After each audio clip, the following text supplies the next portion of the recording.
kale kubuuzaako yonna gy'osinzidde okubeera ng'otulaba nze Happy King Uganda muzukulu wa Mugema mwebale gye mutuusaako engalo katusuubire ebintu bitambula bulungi nnyo tetugenda kulwawo katuba tusize ddala ku mulamwa ogutulese olunaku olwaleero gwe mulamwa ogutambudde wiiki ewedde wamu n'eno gye tuyingiddemu omulamwa ogenda maaso twalabeeko headlines ezigamba nti crime takes over Kampala bwe tuwulira omulamwa ng'ogwo of course naffe tudukira mu bakuumaddembe tubabuuze munnange kakati ate obumenyi bw'amateeka ate butwala butya ekibuga mbadde mmanyi nti poliisi erina okuba nga yetwala ki ekibuga naate bwe tuwulira nti munnange obumenyi bw'amateeka buwamba ekibuga kiteekawo okutya abantu batandika okutya okujja mu kibuga okukoleramu abalambuzi kuba ebyobulambuzi bitandikira mu kibuga wakati so n'abalambuzi baba batya ate munaffe tugendeyo batubbe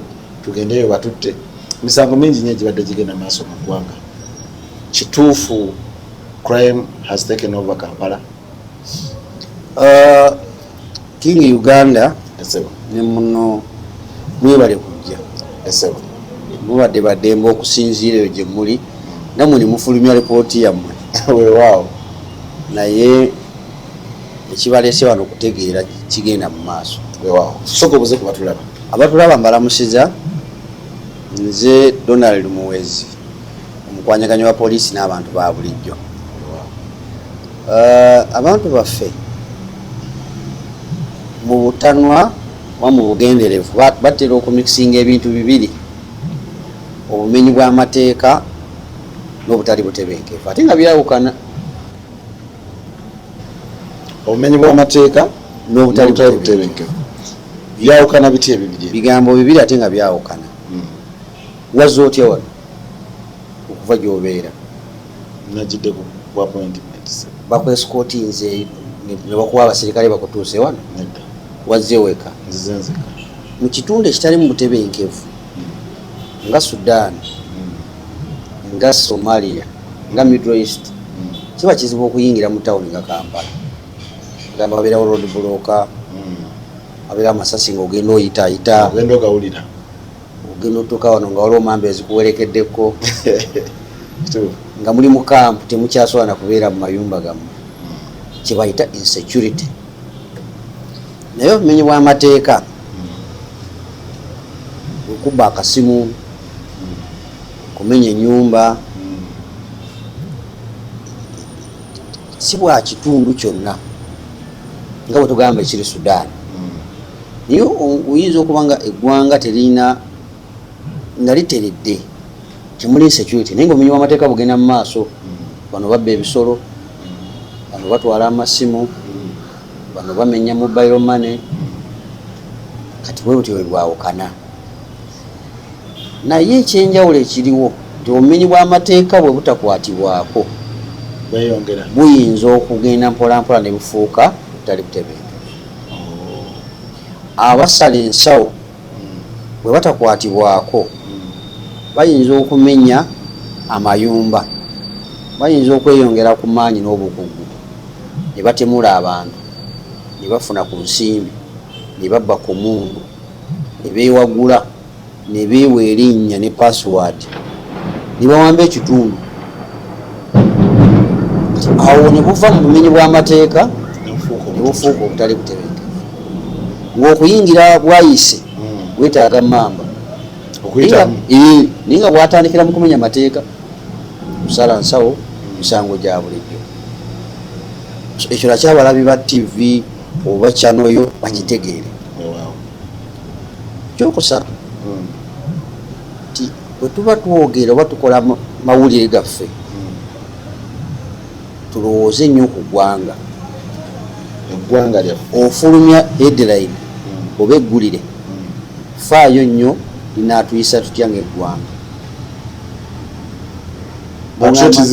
bw'ogamba nti crime takes over Kampala nga ndi Dubai njagala kujja wano okuteeka essente wano kuba nkyazireeta mu Kampala kitegeeza nti omulamwa guno oba taito eno ekuba eggwanga lyonna wamu wowoga nti ekibuga ekikulu eky'eggwanga Kampala crime yakiwambye ate ayagala okuteeka ssente Masaka ayitawa Kampala eno capital city. So oba ossa tourism, oba ossa investment, oba ossa emirimu, GDP y'eggwanga, ekifaananyi ky'eggwanga, oyinza okufulumya headline emu n'otunda copies zonna, naye ate economy y'eggwanga n'olikakkanya. Ekyokusatu, tubadde mu kalulu. Akalulu kabadde katukwatiridde ng'eggwanga, katufudde bize. Obumenyi bw'amateeka nga butono. Abavubuka nga bali ku laale, ab'ebidongo nga bali ku campaign, abatunda t-shirt nga bakola, ab'ebipande nga bebikuba, abalala nga bakola gaali z'ababaka, bakola eggaali ng'eri gumiti. Campaign zawedde, akalulu kawedde, kuliko eggandaalo. Kikuwa chance okulaba byobadde tolaba. Kireetawo n'abatalina kyakukola bali awo. Ekyo kyokka kiyinza okuvaamu abantu kye balaba. Ekyokuna si kituufu, era njagala mpitire ku mukutu guno mbakakasa nti si kituufu obumenyi bw'amateeka bwawambye Kampala. Kuba nkubuuzizza n'essimu yo ozze nayo n'ebbaaga yo yenna otuuse wano. Tutambudde bulungi, teri atukubye ku mukono. Era bwe nkubuuza baakakumenya emirundi emeka mu mwezi? Tebamenya. Ani gw'omanyi mukwano gwo gwe baakamenya? Sirinaayo. Ate owooluganda? Sirinaayo. Oli wa mukisa ki nti bonna abakukwatako tebanaba kubamenya, naye ate kwemya yamaamire Kampala yonna, naye gwe bonna bw'omanyi mu Kampala tewali n'omu gwe baali bamenyeeko. So headline eyo yatukoze bubi, si ntuufu, naye ate naye tujaniriza kuba erina gyereeta alertness mu bitongole by'okwerinda, ereeta alertness mu bantu ba bulijjo. Omanyi abantu baffe bamanyi okulagajjala, bamanyi okulirakisingamu, naye omuntu asoma headline eyo ne mu bibwayo abeera conscious. Fandidon, olowooza kiki ekisinza okuleeta obulagajjavu mu bantu baffe? Lwaki bali nnyo mu comfort zone ebyokwerinda ne babitwala nnyo nga ne babitwala for granted, ne batabitwala nnyo ng'ekintu ekikulu? Uganda generally nsi eri peaceful. Oyinza okuzaalibwa n'okula n'omala emyaka 3, 4, 5 nga bamwe tebabalumbangako, era obiwulira buwulizi nga bibooziboozi. Bwe bakikola lumu oyinza okulowooza ensi yonna bagirumbye.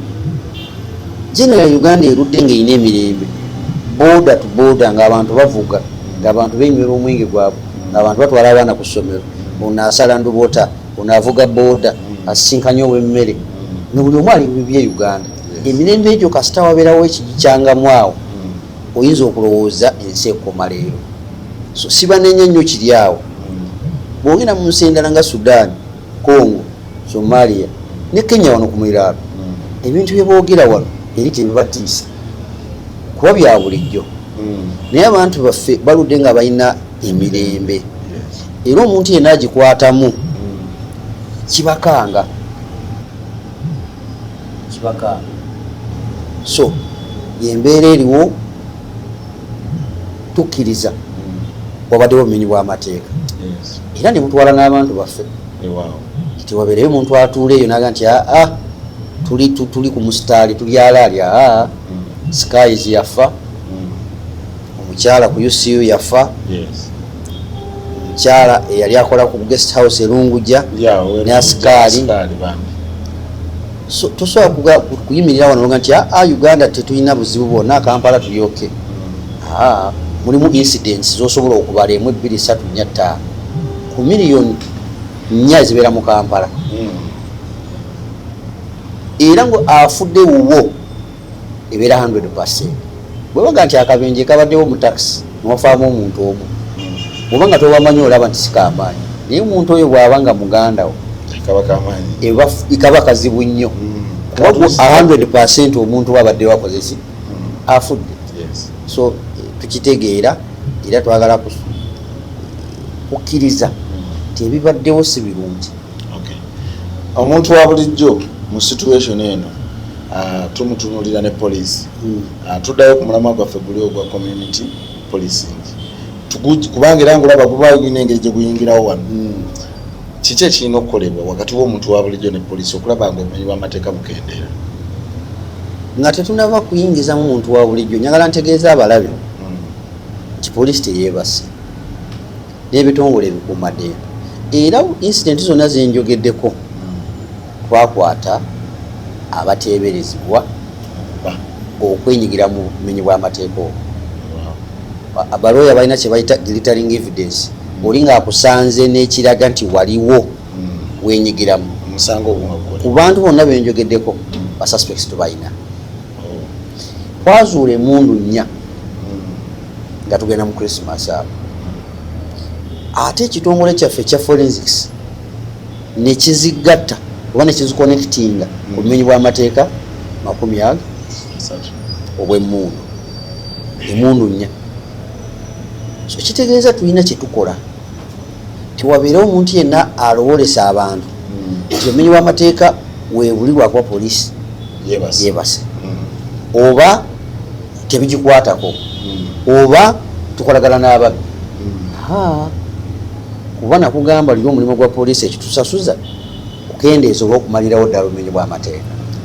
So tulina kye tukola, tulina ba suspects, twasazeemu kuba okufuna omuntu eyasse ebeera nga postmortem.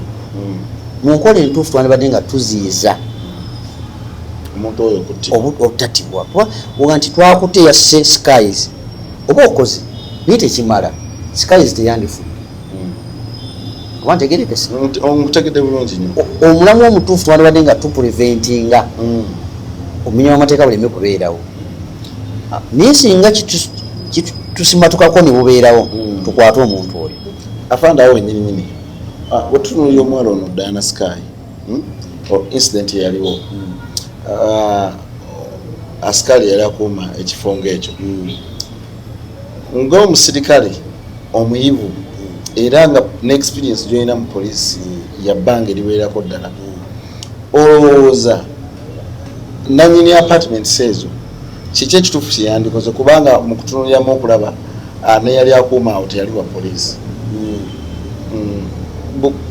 Waliwo alina plan ezimba ebizimbe ebifaanaganako ebityo nga agenda leeta ssente zaziteekeeka azimba ebizimbe ebifaanaganako ebityo. Olowooza kiki ekirina okukolebwa bannannyini bizimbe ebyo okulaba nga baziyiza obumenyi bw'amateeka okufaananako ng'obwo kubanga eyo si incidence esoose okubaako omuntu attibwa mu apartment. Awo we tubadde tulaga neyanza nti poliisi emaze okukola kyekola. Ffe abantu ba bulijjo twatondebwa kulyana kwebaka oba tulina paati gye tusobola okuteekako mu byokwerinda byaffe. Osoma constitution eyatondawo poliisi netuwa obuvunaanyizibwa namwe abantu ba bulijjo ate bawa obuvunaanyizibwa. Akawairo 17F onuva wano okasomeko kaga nti omuntu wa bulijjo alina obuvunaanyizibwa okukwatirako ebitongole ebikuumaddembe okukola emirimu gyabyo. So kutandikira kwona azimba kutandikira ku landlord oteekwa okuteekako obukuumi. Buli wozimba ekintu oteekwa okuteekako fensi, oteekwa okuteekako amasanyalazi, security light, weetaaga kamera, weetaaga abakuumi. Ate si buli muntu nti asobola okukuuma. Wano mu Uganda omuntu agulawo geeti gwe bayita sikaali. Tebaawula asikaali ne gateman. Oli ajja okusaba omulimu gw'okugulawo ng'enjawulo eriwo king weebaka mu nnyumba ye neyeebaka ebwe naye mwena mujja kwebaka ekiro kyonna. So tuteekwa olina abantu b'osuza obajjamu ssente eri bizinesi okukuuma obulamu bwabwe is part of your business. Kuba bwe tunaafiirwa abantu ku apartment zo 3 4 2 ojja kuba tokyalina business. Ekitundu kibiise kiwa apartment zo tisobola kubeerekamu tujja kukola business. So security ku property yo is part of the business. Tekyali yakukakanuunye bunoonya mukyalo munoonyerero omuntu ajja agula geeti yasiimuula yalongoosa oluggi yalima ate ye gate man ekiro ye security. It can't happen. Anja baako ekiro. Nammwe abantu ba bulijjo ebibuga bikulaakulana,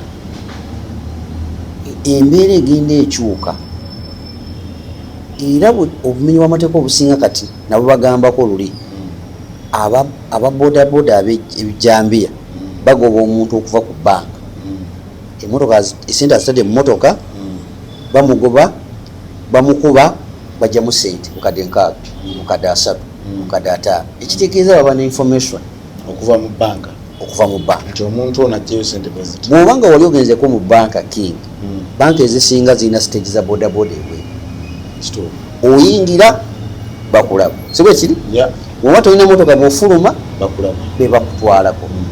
Omuntu wa sente tabula, abamu bamanyi zisitula mu envelope, abalala baziteeka mu laptop bag, abalala ziteeka mu nsawo katono zimwambula empale eziragana n'entuumuwa. Ekitegeeza nti omuntu aziraba, osikiriza omuntu okukuba n'okukutta. Waliwo n'abatuula mu banka, njagala wegendereze ng'ogenze mu banka, ojja kusanga omuntu mu banka omulekemu, bw'ajjuza kalisiiti bw'akasazamu, bw'atuula wano bwe musemberayo bw'atandika buto, alabira ddala ku kawunta bakuwadde sente, ofulumye akubidde essimu ali bweru, olinnye bodaboda eri kumpi bakugoberere, oba sente ozitadde mu motoka. Nze ndiro kikola nyimira ku banka nensooka amalere kikakubi nga bwendaba omuntu n'afuluma banka ne sente n'agula emmita egy'emabega, esente n'aziteeka behind ye n'atuula mu maaso, akabaga katadde eri ye atudde eri n'asimbula. Oteekwa tetukyali mu nsi gy'oli seefu nnyo nti osobola okukwata $5,000,000 otambule nazo kyeri. Oteekwa okubeera secure, oteekwa okubeera conscious titoli wekka. Bw'otuula ku bodaboda emboozi gy'onyumya esobolera ddala okukuleetera ebizibu. Kuba olina gwokoze naye puroguramu, olina akataka kogenda okugula, olina gwoduwiri gyogenda okusasula mu apaati mu tawuni mu akeedi, ogenda onyumya sente ez'ofunyeeko gw'otutte tazifunanga nako, akutwala ategedde nti ogenda kusasula ettaka ku Entebbe Road ofunyeko $1,010,000. N'olamuliza ku booda nsaliraako nja kusasula mu bitundu nzireese kalooni tikayiseemu bulungi, omuwa sitole yonna n'ategeera bw'ozita mu nsimbi zo muli babiri ne sente zammwe n'ebbaala weeziri wano ozirina. Tagenda kubbako simu agitunda, abbakiriya mana azitwala butwazi. Tuteekwa okubeera serious abatulaba, ogyeko obukuumi bwewa ewaka ne mu birala byokola nga bizinesi teekamu. Bw'oba olese house boy, bw'oba olese house girl, mwanjule ku LC mugyeko enanga muntu mubuze bimukwatako, nirema kukuba mu kyalo mufunireyo omuwala wa myaka 15, 17, 19 saagala ina omwana, ne baleeta omubbi awedde emirimu. Mwogera mu nyumba buli kimu akiwuliriza, sente ozireeta esente empya okimanyi nti ziwunya, yasembayo okuggalawo, tumumanyi na linnya lyakubiri, tumanyi ne gyavudde, ne mubeera naye ne mwebaka. Tomanyi singa akira n'agenda, tomanyi ogenda okumujja, tomanyi obalina nanga muntu, tomanyi Munnayuganda bamujja Busia, tomanyi oba wa Kenya oba wa Uganda, gwe tofaayo, oba insecure. N'abeera buli kimu kyonna n'akitegeera, tekuli kamera, tomanyi waabwe, tomanyi bimukwatako. Kati afande, tweyanziza nnyo tweyanzike. Olowooza embeera eno tusinge kutunira mu banka zino. Munnayuganda avudde ku kyeyo, avudde Dubai, Saudi Arabia, bavudde mu America, Europe n'ensi endala ezo zonna zonna. Ajja wano ng'ali mu nsi ziri ezirina system erunninga automatically, ensi yaffe weetanatuuka omuli awo. Yazze wano mu banka, process yonna yonna gy'oyogedde yitamanyi bw'alina kulwaninga, wabula amanyi kiri nnomo nti omuntu alina ofuluma mu banka n'ensawo ye ya ssente $1,010,000 n'agenda bugenzi bafunye nnyo obuzibu tunulye baganda baffe banyinaffe abo ne baganda baffe abawangaalira mu nsi ezo balina kukwatagana na musirikale nga gwe ng'agenda okugyayo ssente oba waliwo enkola entuufu bo gye balina okukolamu babeera obadde okimanyi kingi nti osobola okujjalo n'otusaba omupoliisi akuwerekere ne ssente zo badde sikimanyi ekyo kampani zitambuza ssente mwaba mobile money bamanerenda bamobile agent otwala $5 million 10 7 2 3 kujja ku poliisi nonga nti njagala kutambuza si musango njagala kujja ssente ku Centenary Bank kuzitwala awalala tukuwa omusirikale olowooza omusirikale akostinga ssente ezenkala ne ssente ezo osobola okujjako $3 million okuva nogenda nansana kisoboka okufuna obukuumi kisobola okugenda mu security company nga togenze ne mu poliisi private security companies ne bakutambuliza ssente ezo n'ensi endala bwe batyo bwe bakola ssente tebazitambuza za attractinga obulamu bwo ne ssente zeggera ssente z'olina zisobola okuviirako okuluzinga obulamu zisobola okuviirako obulamu bwo ne ssente bibiri bino bifiirwa era essente ekintu kyolina okukweka naye abantu baffe bagenda mu bbaala ne basanyuka ne basaasaanya ssente simanyi obalabe balaba baloneka vidiyo kenalabako ne baziganyuka mu bbanga baloneka nalabako awo omwami nga bamusitudde mu ntebe bati ng'agenda asuulira abacakaze neŋŋamba bannange naye jjukira abacakaze abali mu kifo bonna tobamanyi tuteekwa okuteekako obukuumi obutonotono tuteekwa okubeera begendereza n'okukendeeza obulagajja omuntu yenna yandibadde conscious nvudde waka wagale waliwo ndaba bodaboda gyenkolesa ngimanyi oba just oyingidde lubyanza yali mu mbeera ki alina buvunaanyizibwa alina elementi alina akajaketi oba gwosanze gwokuba omukono gwokolagana naani omwani wa bodaboda akutegeera era abakyala abo batusingako aba n'ebintu bye alina saaluuni ye alina wa bodawo gwatuma ebintu nga yamutegeera alina essimu ye amumanyi eri registered mannya ge amanyi stage tosobola muteeka walala naye ffe essaawa 8 ovudde mu bbaala ogwira bugwizi boda gy'osanze okooyi ntwalako ku banka eri tiwali agenda mu banka kukyalayo automatically ma ntegeere nti ogendera kukima ssente okomyewo ensawo zizimbye omutwe gwowa bodaboda gukolerawo mangu yayagala dde okufuna ssente n'atali mutemu essaawa yakyuka ebirowoozo bimujjira akubamu obufaananyi n'abuuzaamu ng'afunye ssente ezo so tuleme kukema abantu ekyokusatu mutuwa amawulire abantu baffe balekerawo okuloopa ku social media kirungi nti information etambula nnyo naye tuwa amawulire direct ku poliisi tufunye obuzibu tulaba akavidiyo katambula tugezako okuloketinga omuntu n'atufukira ekizibu kuba akaseyalinze si gwe kyatuuseeko victim tulwawo okumufuna bano abatambuza vidiyo ne posts omubuzanga nakasanze ku gurupu ndala bwomubuzanga nakajje bwe kati ogenda okutuuka ku victim obudde bugenzi afunye obuzibu alabye baatategeera genda ku poliisi ekuli kumpi kitwanguyira okuresponinga okusinga okubeera ku gurupu ne batandikako vidiyo nejja munyambe banzijeko essimu bankubye peevo noga nti ono waawa bw'obuuza akalese naga nti anange nga nkajje ku gurupu y'ababoda bw'obuuza nti akabadde ku y'abatakisi ne tubula ogenda okufuna yagapostinze ng'obudde bugenze mutuwa amawulire ate amawulire gakola nnyo amakulu ng'ogatuwadde mu budde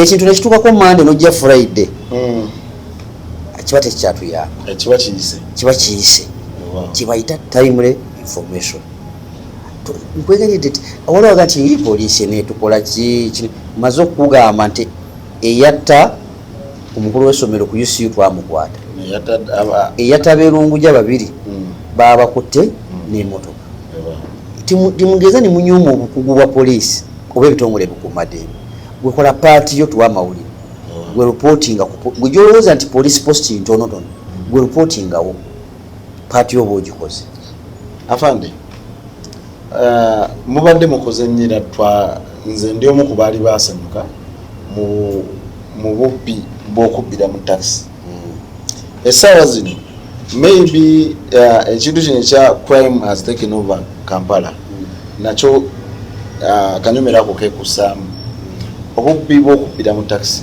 bwazzeemu ate ennaku zino bujjiddemu obukodiyo nti abantu basobola n'okujja ne bakupakingako emmotoka nga naawe oli mu mmotoka ne bakugamba otomedde omuntu. Tuzze tulaba videos ez'enjawulo ezitambula bwe zityo. Ensonga eno kale kankonyonye katambi ako kwoyogerako nakala. Yes sir. Omukyala yasindika audio netambula era mangu netunoonya taxi kuba yagikuba ekifaananyi. Nini taxi eyo okugifuna tebwali buzibu era bwe twakubira ba taxi niyo taxi ebeera ku Masaka bwe bamunoonya omusajja yatwala emmotoka n'agipaaki n'omugala gikomyewo nate n'agireeta paka nate n'atuwa version ye nagamba omukyala yatomera ababooda ab'omu taxi ne bagamba nange omusajja mukazi atomedde ababooda mugoberere ne bamugoberera n'omugala otomedde abantu n'ebirwamu n'ajambuza ne basimbula ne bagenda. Niyo kimanyi nti okufuna omukyala oyo lwali lutalo kyatufuukira ekizibu okufuna omukyala eyakomplaininga ku social media okusinga okufuna taxi. Nakati temufuna. Nakati yagaana okukola statement. Mwamufuna. Ibafuna bamukubira essimu n'agaana. So tugenda okufuna obuzibu okwawula content ne reality. Abantu baffe batandise okukola content w'ekika ekyo. Waliwo omwana emuguzaawo yakola content ey'okubba amasimu simanyi oba wamulaba. Naga kano bakakaleeta kapya wabula nanyiniko okusaasidde naye nga amasimu gaalina mu maaso ge gaali g'abaana abaana bagenze kukola exams bwe twamukwata najjo nanga ne balekola tu content ng'alinamu exams naye nga abatuuze ku batamye nti omuntu neyeeranga nti yabba amasimu ne bumuleka. Twakwata omwana taata we yakaabira wano mu office ng'omwana akola content. Tujja kufuna obuzibu okwawula ani ali mu buzibu obutuufu ani ali mu kukola content. Kiki ekirina okukolebwa okutereeza mu mbeera turupotinge ku poliisi ate namwe abakolesa social media content mu mwawulemu content guno omuzannyo nti this was acted. Internet etuleetedde obuzibu nti abantu bamanyi n'okusalinga emboozi ez'edda. Abantu bamanyi okuteekako vidiyo eri Congo ne bakyusa wali n'ateekako Uganda mu mipande naye nga kyatuukako Congo. Oli n'aleeta ng'omuntu bamutemako omuntu naye nga wa Nigeria netudduka emisinde poliisi munoonye tunoonya location naye nga tunoonya tebiriyo. Naye kyangu nnyo gwe gwakirabye genda ku poliisi olopoti. Walabyeko obutambi omukazi ng'akuba omwana oli n'akasindika n'angamba police help and find this one. Gwe yarekodinze ofunye obuvumu orekodinze akatambi kalamba okasindise ate tuddemu tunoonye ekifo kyekavaawo ososeka wa poliisi nakugitegeeza tumanyi n'okuwuliriza boogera bano si baganda bano baawo tunoonya kifo kikya naye nga waliwo yakarekodinze lwaki mutukalubiriza kuba wanaabeera omusoga munene nnyo naye ogenda okulanga nti ono just boogera lulingala bya Congo omulala navuga nti byaliwo dda mukyala yagenda dda neruzira naye nga maze okutawaanya ku intaneti yonna mwetoolodde poliisi etuyambye omwana natta omukazi natta omwana omusajja ati kumbe nga bikadde mulimu n'omuzannyo mungi nnyo ate omuzannyo ogwo guvudde mu kyenkugambye emirembe mingi kati olwawo okutegeera baneiba abaleekaana nnyo ekiro niwe bafuna obuzibu ga nti wewe nowe baludde ati bano batera okuleekaana ekiro ojja kukeera ku makya ng'omuntu yasse munne. Ensonga eziri serious ez'ebyokwerinda tuleme zisaagiramu ku intaneti. Bw'oba oli serious oli akusindikidde akantu genda ku poliisi tutrakinge mangu kuba nkugambye twetaaga okuziyiza obumenyi bw'amateeka okubeerawo. Tuleme kulinda omuntu waffe tunoonye oli tutrakinga oli. Olina baneiba abalwanagana era ennaku zino byobagamba okwekuba peeva ekiro tusanzemu cases nga 3 bano bava mu bbaala boyfriend na girlfriend balemaganye baba n'alagawa ne balwana n'amudampinga awo wakuba muntu wavunaanyizibwa aswala okugamba story eyo aga nti ababbi banzinze nga nva mu bbaala wa ne bankuba naye nga omusajja yamukubye n'amusuula awo ekiro twakazuula kesi ngezi nga kiswaza okugamba oli mukozi wa kampuni oli mukazi wavunaanyizibwa omusajja akukubye ekiro tojja kigamba oluusi olina n'omusajja ewaka kati ayiyawo emboozi ya peeva ekisembereyo ddala abamenyi b'amateeka babazaala tebabakola nga tetunagenda wafande nja kutunuulira incident eno eya peeva n'emizeezeze emiralalala gitambudde gye tulize tulaba ku social media egyenjawulo ono yakubyewo munne bano balwanya omu nakuba munne paka kufa kiki ekisinza okuleetera omanye poliisi nga watunyonyola mu interview yaffe yasooka poliisi ekola ebintu bingi nnyo kati naffe tetujja ate birekayo tuleme bikubuuza ssebo mukama wange kyenjagadde okubuuza kiriwo ekiti obusungu bususse mu bantu tulina ne kesi gye twawuliddeko simanyi bawagiwuliddeko ey'omwami ku valentine yasanze omwana ng'ali ne mwana munne ku lunaku olwa valentine oli ng'aleetedde munne ekimuli taata yakubye omwana paka kumutta kiki ekirina okukolebwa tuloke tugende ku kisembayo galawo interview yaffe kiki ekirina okukolebwa mu bantu baffe obusungu buno kiddayo ku kiri nti baganya okukolagana ne poliisi wemba nenkutwala abamenyi b'amateeka tebafulumye mu masiini leero omwaka oguwedde bazaalibwa balina abazadde baabwe balina amaka we mwakulira era bazaalibwa nga gwe nange lwaki tokuba papers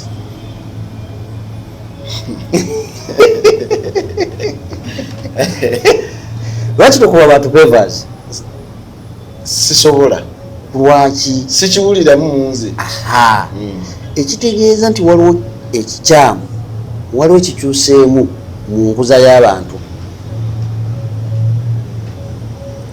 maama afuluma ku makya taata afuluma ku makya abaana tebalaba bazadde tunoonyaza ssente buli omu ali mu kudduka ne ssente buli omu anoonya ssente okukuza abaana kwonoonesa UPA yatadeko amasomero kukiwe nti waliwo abaana batasoma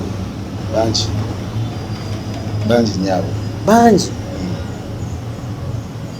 waliwo abaana bataya ku kyalo bangi waliwo abaana bali mu kunywa bangi nnyo bali mu byanda bya firimu nabo bangi era batandika mpola mpola n'eggaali ezitambula ennyingi ezikuba abantu baana wali akeera ku makya n'akuba peeva akula n'akuba peeva agenda akula omuze gukula basente waka adduka ku ssomero adda mu kibanda akomawo omunaana gwa kiro yeegata ku bigurupu by'ekyalo bakwata obuwala ogenda okukomerera nga muttemu awedde emirimu tuteekwa okukuza abaana baffe singa buli omu akwata ku baana be tewaliwo baana bambuzi oba babiti oba babisolo ababba ebyo tewali nti ezaalamu muntu abaana batukuba peeva baana baffe abaana be bapangisa ne bajja ne bakuzingazinga ne bakuggyako ebibyo balina maama ne taata tebafangana gye bali era bw'oyagala kutegeera omuntu oyo affe omuntu gwe bayita Sobya wamulirako bwe yafa ku Lumbeeru wawulira ebyo bayogera Luganda ate muntu mulungi abadde atwagala atuyambye nnyo abadde atuyamba abadde ampeerera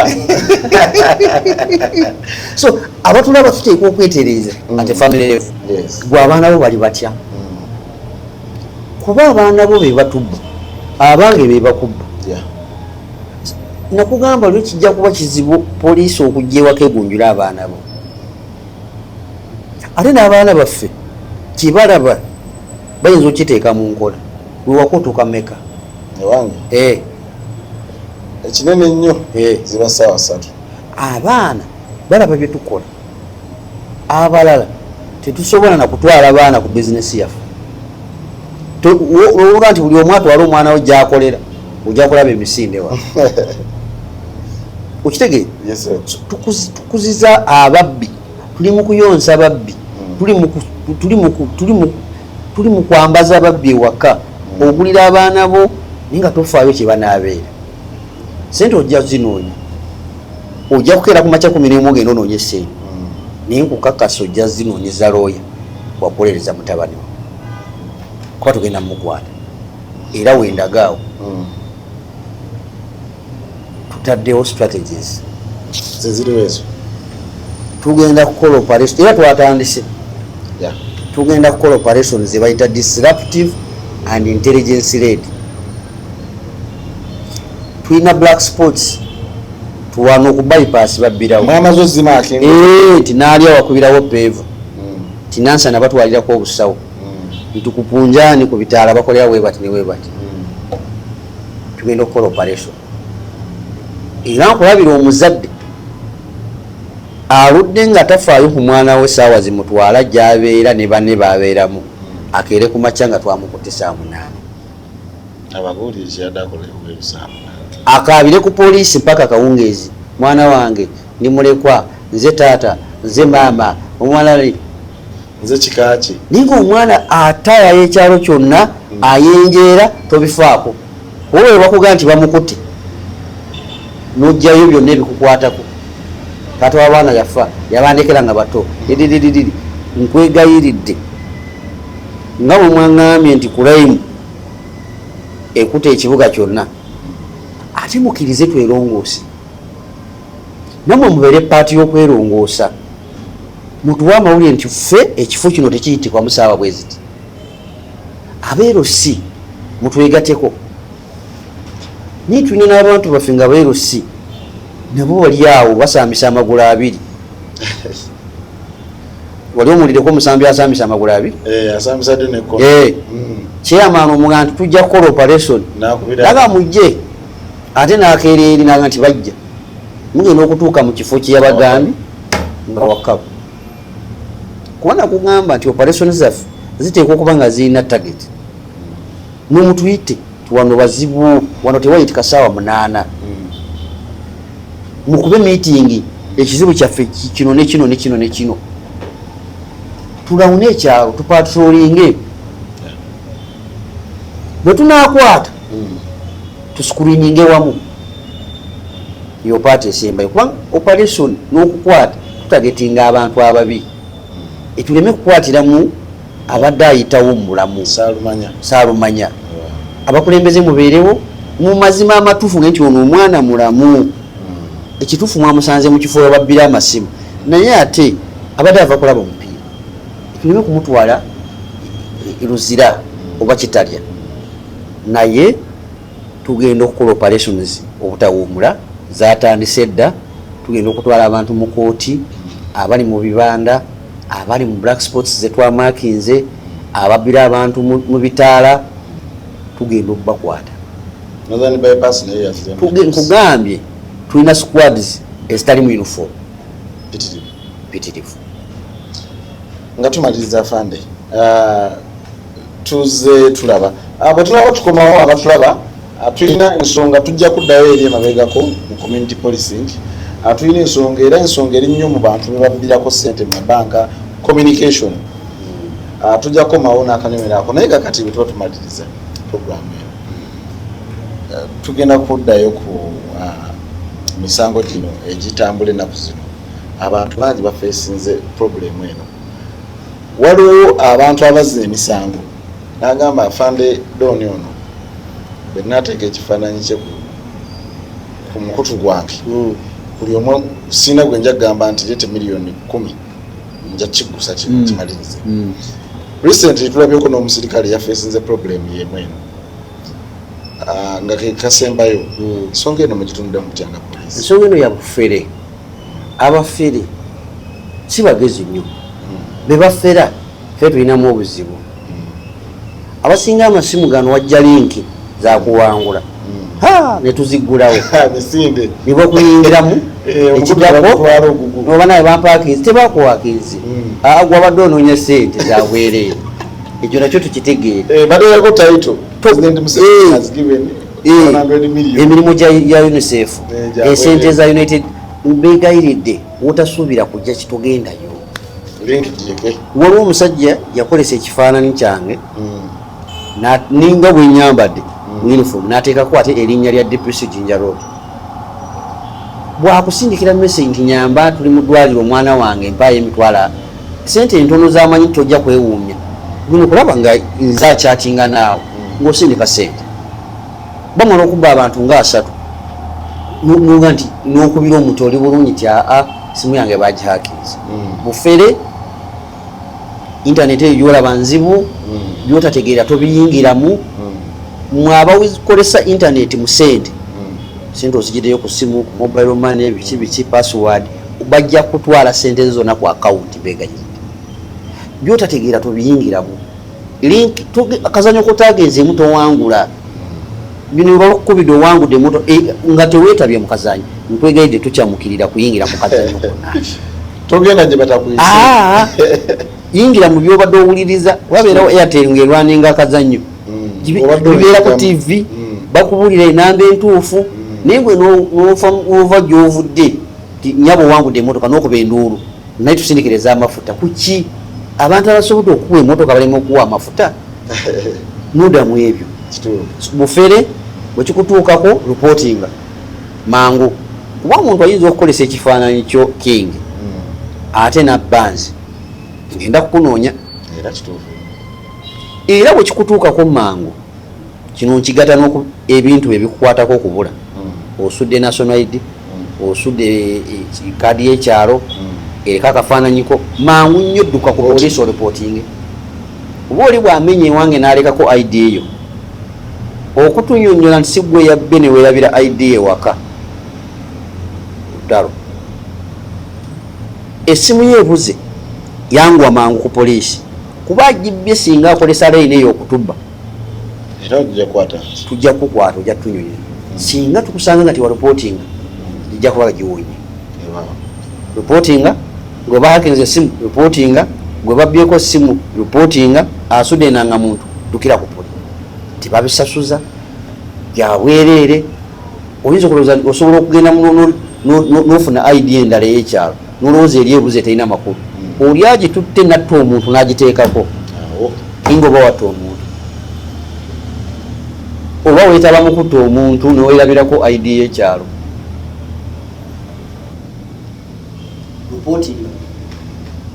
atwala okitegedde tuwa amawulire mu budde mwekuume teekako obukuumi obusookerwako poliisi egenda okutuukako ng'olina kyotaddeko kuba abakulaba kambabuulire omuntu gwe basanze mu nnyumba mu apartment poliisi yandibadde emuyamba ete obutamutta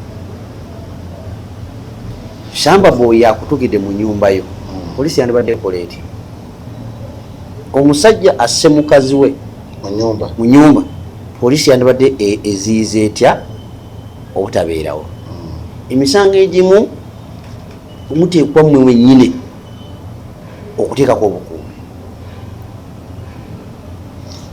nembayo oba balwana nolaba nga kisukkiridde kubeera poliisi naye makuga nti bano twabamanyiira bano nga bayomba buli lunaku oluno kijja kusuukako ate tugali nabiwuliriranga bano twabategeera dda n'okola ki abaganda baga nti olwata kitange nalumanyi n'okola otya tulipotinge tubeere emikwano gya poliisi bwe tuba nga tulina ekizibu mu kitundu kuba buganda bumenyi bw'amateeka kingi bwe bibeera ku kyalo kyange tubeerako ne betuteebereza tugaye nti wano obuzibu busibuka kwono noono mu corporation mutwegateko ababbi si bangi ababbi si bagezi fe abatali united fe abatayamba omuntu ne bamusanga mu jaamu ne bakuba emmotoka ne bamugjayo nga mwena muyitawo n'otutegeeza nti boda bbiri n'abasajja bana nemutambula ne muvuga leero kiriwoole ekya kijjawuwo twebereremu ng'enjogera y'ennaku zino nga tukola byengambye mubeere emikwano gya poliisi ate wetusobezeza wetwebaseemu wetutakoze bulungi buvunanyizibwa bwammwe kutugambako nti wano mwakoze mbubi. Poliisi yo waffe tekola. Saawa 12 nga baggalawo osi nga yeetaba mu bbaala osi okugendayo nga akusaba ssente kuba oyagala kutereeza kitundu kyo. Temutukolako luganda mutuwabule mututereeze munoonye eddagala ne poliisi y'ebitundu byammwe obumenyi bw'amateeka.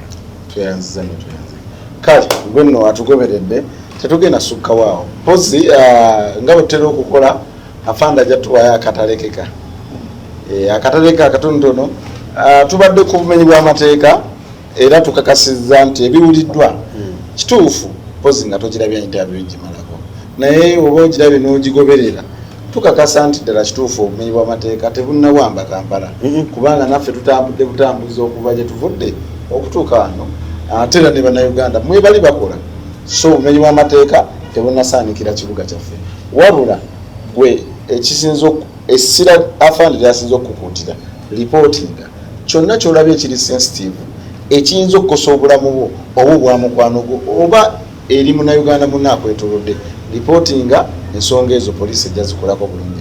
Afande osiibula abatulaba baweeyo akatono. Abatulaba ngamba siibula akasembayo nga tudda waka mu bitundu gyamuwabeera oba oli mu motoka mbeegayirire naddala abakyala musibe emmotoka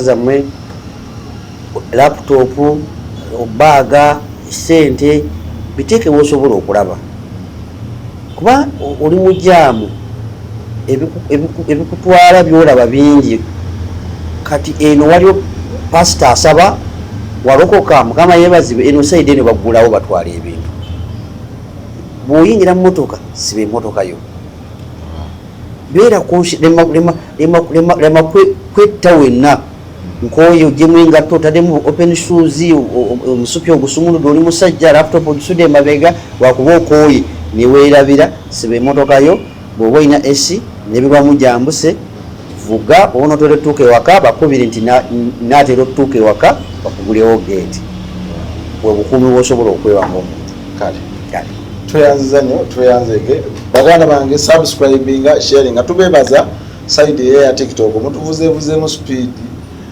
wiiki eno tusobodde okubeera nga tufuna abagoberezi omutwalo mulamba omanyi ebintu birina ebirina amakulu obiteekayo it's a slow process naye nabagamba kabeera kagrevi kasupu katono naye nga kakwafu so twebaza omanyi twasooka ntuteekayo neŋŋamba bannange ebintu byafande biganye otambula nagenza okuddamu bikebera TikTok nga tuli mu 15 mutwalo video zatambudde bulungi so kiraga nti bannayuganda batandise appreciatinga content bali mu kirasi tugenda kubasomesa kirasi terinaggwa okusoma tekuggwayo afande akyalina package nene nnyo bweti gyakyayinza okutuwa munansonyi wabagamba ng'oludde okuzza omusajja sirudde kati ngenda kubawa full package ze Habiking Uganda ataba 10 ampera ata 10 ampera bankumire mbadde ne MKHT wa ku kamera mbere bulungi